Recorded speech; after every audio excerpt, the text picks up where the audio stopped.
please give a warm welcome to Priya Guyadeen.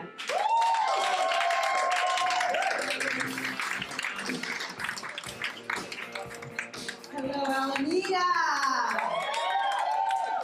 A lot of good-looking people here tonight. Well, not everyone. It is great to be here, guys. It really is. But listen, I got to make this quick because I got to get back to the 7-Eleven and do the books. I'm going to be counting Slurpee cups until 3 a.m. It's going to be a nightmare. My Uncle Mohan is getting old, too. He wants to change the name of the store from 7-Eleven to 7 to 6:30. He's like, I just want to drink a tall glass of smart water and watch Jeopardy. We had a brother come into the store. He said, give me some blood wraps or I'll put a cap in your ass. My Uncle Mohan was like, oh no, sir, you cannot put a cap in my ass. It is too big. The cap goes on my head. Love the family business. So I had to take the Dumbarton Bridge to get here tonight? Yeah, isn't it weird that they named an entire bridge after some dumb guy named Barton?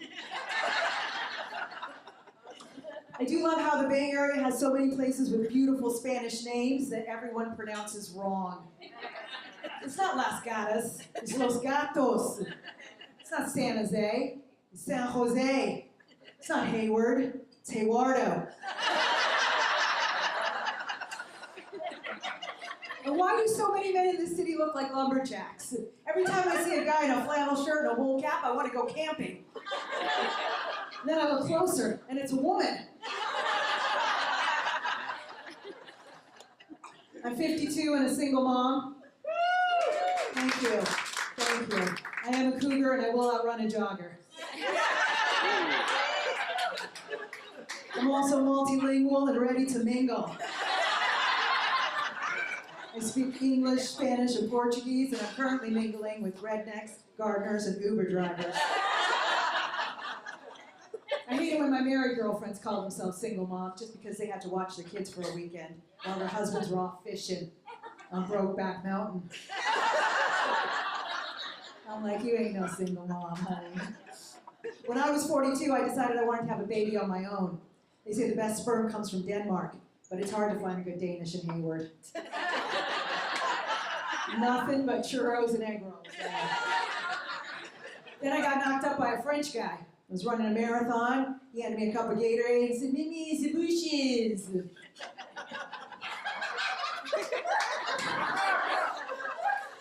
Never had that much fun in the bushes before. But that day I did 26 miles on my feet and 5 miles on my back. My son is 7 and he's a lot like his dad. He's handsome, athletic, and still lives with mommy. He didn't want to come out. The doctor said he was going to have to induce me. I thought he said he was going to have to seduce me. I was like, shit, this is how the whole thing got started in the first place. When he was born, he came out white, so I took him to the beach and we didn't leave until he was as dark as me. Couldn't have people thinking I was the au pair.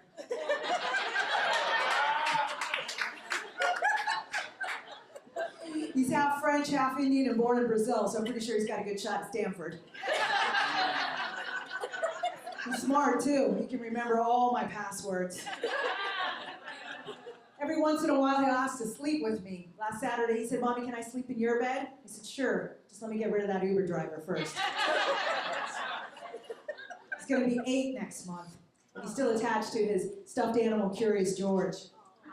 I know, it's cute. He said, Mommy, all I want for Christmas this year is a visit from the real Curious George. I know. You know what? I'm going to get that for him. Because I heard the man with the yellow hat has a huge banana. His favorite movie's Toy Story. You know, Toy Story was written by a 52-year-old woman. Because who else would name their favorite toys Buzz and Woody?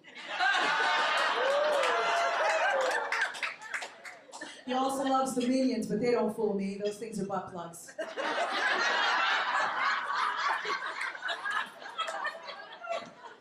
I'm one of those single moms who doesn't own a minivan because I still want men to find me attractive. And not just for my extra spacious back seats. I was in a parking lot and this old guy started backing into me, so I leaned on the horn. He yelled out the window, why don't you take a chill pill? I yelled back, why don't you take a chill suppository? I drive like every other single mom. One hand on my clit and the other smacking the shit out of my son in the back seat. And I do not want to get those two hands mixed up. I'm not good at making friends with the moms at my son's school either, because I don't really feel like I have anything in common with them. I don't look good enough, buddy. I put one of those things on, I look like Priya Guyadeen. And I can't stand the PTA. You guys know what I'm talking about. Oh, yeah. Parents to avoid. Yeah. In the old days, we used to worry about drug dealers on campus, right? Now the PTA's pushing candy. They sit at their tables in their suits and hats. All the parents are buying candy for their kids except me. Because I know if you mix a Mars bar with Ritalin, you'll end up in fucking outer space. I swear I go to those meetings, I just want to pick up the garbage can and pound somebody over the head with it, like Sonny Corleone. But you can't do that at those meetings. They tell you to contact the principal. So I send this guy an email, and he's got a name like a bullfighter. Estimado Señor Jorge Ernesto Felipe Sandoval. I wrote, ¿Por qué este pendejo de la cantina de Candy está pidiendo mi teléfono? He writes me back, Señorita Guyadeen, I don't speak Spanish.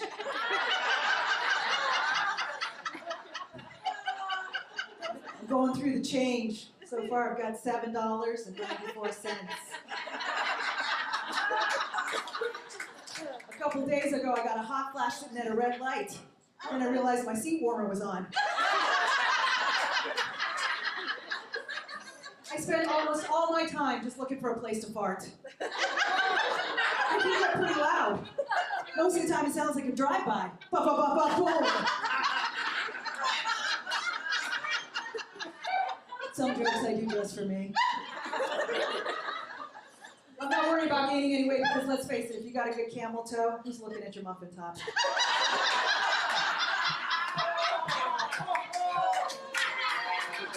Thank you. I did get a new gynecologist this year, and she is amazing. I love her. She's got a real gentle touch. And Parkinson's. Let me know if you want to know her. It's not easy starting comedy at my age, because you got to work a lot to get good. By the time I get good, I won't be able to know if I'm good. No, let's face it, I'm an older comedian, but the young comics love me because I got candy. You bomb a lot when you first start. For me, it was nuclear. I once caused a mushroom cloud over the San Jose Improv. I did a show on a staircase once. I was bombing so bad, I said, fuck this, I'm out of here. And I slid down the banister. Some gigs, you gotta do certain types of jokes or they won't laugh. My son's teacher said telling jokes about toys was too sexual for a preschool audience.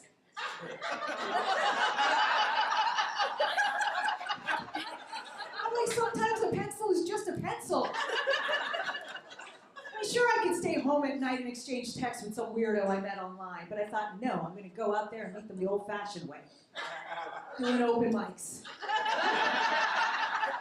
That is like joining the weirdo club. You make friends with some comedians and they become like your family. You think, wow, I can't stand these people either. And as a comedian, you gotta have followers. So far, I've got the IRS, Chase Bank, and the Alameda Sheriff's Department. People look at me and they have a hard time figuring out where I'm from. They either think I'm Brazilian, Mexican, or Middle Eastern. And you know what? That's okay, because I don't like to fly anyways. I know, that's a tough one. Take your time. I'm Guyanese, and I know what you're thinking. She doesn't look Guyanese. But how would you know what the fuck a Guyanese is supposed to look like? I did live in Brazil for 13 years. Man, that was a lot of waxing. When I went down there, everything I had was perky. My ass was perky, my tits were perky, my sex life was perky. My use of the word perky was way too perky. I went down there for sun, sand, and sex, and I came back with a son. In Brazil, the girls are required to go to samba school to learn how to expertly shake their ass. In San Francisco, it's the boys. Down there, soccer is like a religion. The only reason Brazil won 5 championships is because when the Pope came to town, he blessed all their balls. Okay. And in Brazil, this does not mean everything is okay. This means I suck dick. And I did not know that for the first 2 years I was there. Yeah, guys would come up to me and be like, "E aí, tudo bem?" And I would go, next thing you know, I was getting poked in the eye. I grew up in Canada, and Canadians are some of the nicest racists you'll ever meet. Everyone picked on me in kindergarten.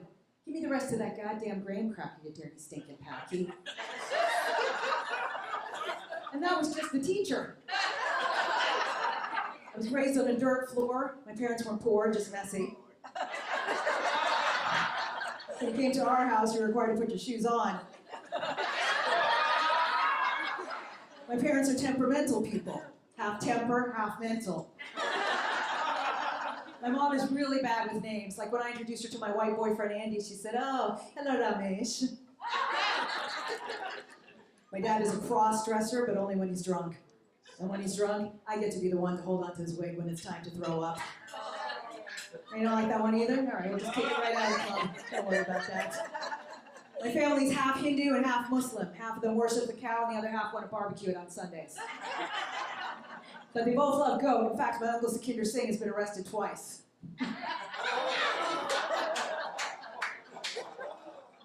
Growing up, I was taught to greet everyone by saying namaste. Best way to remember it is to ask yourself, "Are you going home?" Namaste. When I flew the nest, I ended up in East Baltimore. I worked at Johns Hopkins Hospital. Every day going to work, I feared for my life. But I knew if I got shot, I would at least know everyone in the emergency room. I lived in a boarding house for women when I first got there. We weren't allowed to have men over, so we role played. Half the women were French rolls, and the other half were baguettes. I fell in love with a Korean guy when I was there. He was a kimchi salesman from Seoul. He said he was the king of Seoul. I was like, great. If I marry this guy, I'll be Aretha Franklin.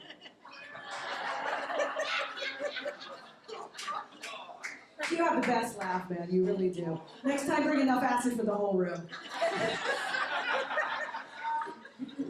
Baltimore's where I saw my first flasher. He flashed me and then he ran away. I thought, fuck you. So I chased him, cornered him, and I flashed him right the fuck back. Never saw him again. Even though I'm single, my mom still hopes I marry a doctor. I said, well, we're Indian, arrange something.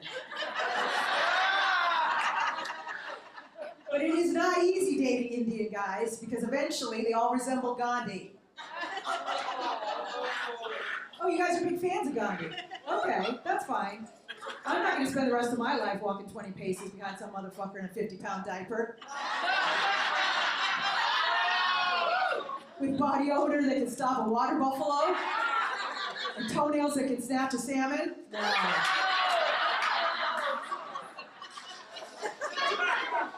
I am ready for a real relationship and a really strong orgasm. As long as those two guys never find out about each other, it should be okay. All right, listen, I got to get out of here, but before I go, I just want you guys to know that I love what I do. I love being a mom, and I love being a comedian, because it pays exactly the same. Absolutely nothing. Just tips. I started a terror parenting tip jar at home, but my son got into that. So I designed these bags so I could afford my dream. This is our logo, the Cougar Comedy Collective. These bags were made by a comedian, and the logo was designed by a comedian. So by purchasing one of these bags, you will give me enough gas money to get home. These bags are $25 because we are cougars, we're classy, we're not cheap. And they are the perfect size to fit the 3 items that you can afford at Trader Joe's. But listen, if you don't want to buy groceries with them, just wear them as a bib. I don't care. I saw the cars in the parking lot. I know there's money in this room. So if you guys are interested in a bag, please see me after the show. I'm Priya Guyadeen. Thank you so much.